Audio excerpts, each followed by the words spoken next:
God. Nze kankubulire lumu. Let me tell you. Muzeeyi wange ng'agenda afa. One day my dad passed on. Ffe tetwali mu nnyumba yaffe. For us we are not making those. Naye ate omuzeeyi bw'afutte. But after abaana baagala kutegeka kwabya lumbi. They were preparing to make that ceremony. Era bwe bamala okukiŋŋamba ekyo nabagamba nti kaakati nze nsimbudde ngenzi. Now after telling me that, I just told them I'm departing. Ekyo temukinnyingizanga from today. Never involve me in kubanga sigenda nakikola ne bwe kiba kikumi sisobola kibawo.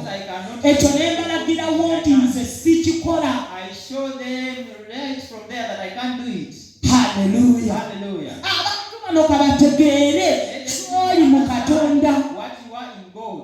Ensobi gye tukoze nti tubafaanana. The mistake we've done is that we are. Bye bakola naffe tukola. What they do is what we do. Hallelujah. Hallelujah. Bwe tutuuka ku kuwasa. Ate ekyo kisusi. If we come to marriage, that is beyond. Omusajja omu yagamba nti bannange. One man said, my friends, edda long ago, bwe baabuuzanga omukyala omulungi aw'okumusanvu.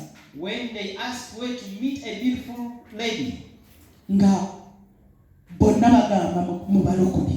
All could say in the 70s. Naye kaakati essaawa. But right now, bwe babuuza ekibuuzo ekyo osobola n'okukiddamu. If they ask that question, you get a sense. Kubanga naffe tubafaananye. Because we are also like them. Tweyisa nga bo. We behave like them. Tukola nga bo. We do what they do. Tebakyatulabamu njawulo n'akamu. They are no longer seeing us. Ebiro by'ebiseera buli muntu okole ku ntambulayo. Byebiro by'ebiseera buli muntu akolokoke.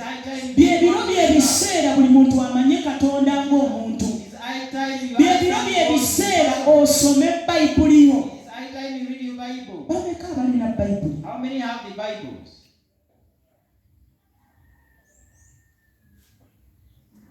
Abasigadde tebalina? Other people don't have. Bayibuli egamba nti tunda ky'olina. The Bible says that sell what you have. Ogule ekitala. You get a sword. Sigenda gikugulira ne bwe nandyagadde. I will not buy it for you. Kubanga bw'onogyegulira ogenda gisoma. Because if you buy it yourself, you will read it. Hallelujah. Hallelujah. Bayibuli kyekitabo kyaffe ye constitution yaffe. The Bible is our constitution. Etulungamya mu lugendo luno lwe tuyitamu. That directs us in the journey. Etulungamya mu makubo ge tuyita.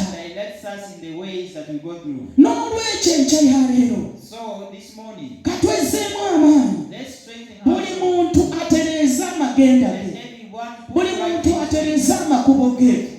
Buli muntu atereeze entambula ze. Kubanga Bayibuli etugambye na wano mu lunyiriri olw'e15 nti bajja kwekuŋŋaanya. Bajja kwekuŋŋaanya nga bakulwanyisa. Sinza n'aba abateeseteese sinza ajja okubakuŋŋaanya.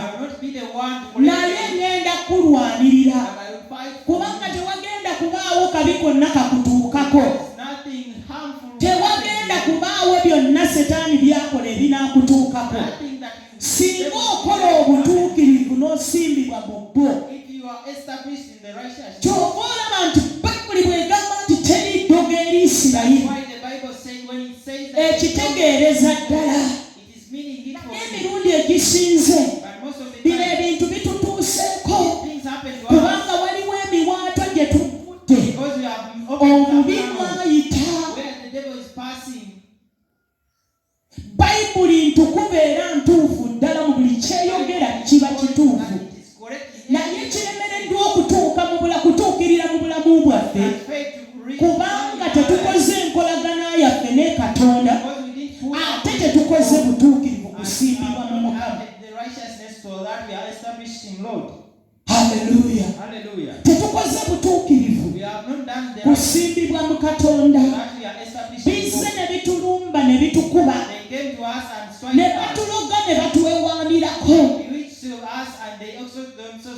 olw'okubanga tetutambudde bulungi ne Mukama.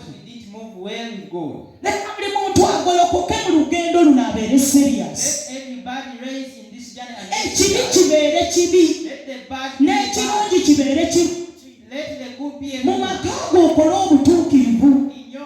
Mu lugendo lwonna oyitamu okole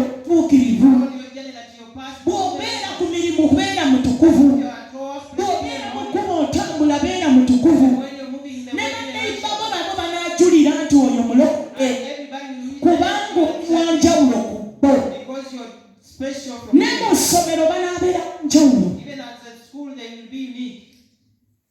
Nze nali ndi mu ssomero nali nsomera Mbarara eyo Me, I was studying from Mbarara, naye nabalaga nti ndi wanjawulo. but I showed them that I was unique. Ne headmaster n'atuuka okumpitanga mu ofiisi nga bampeereza ne prayer room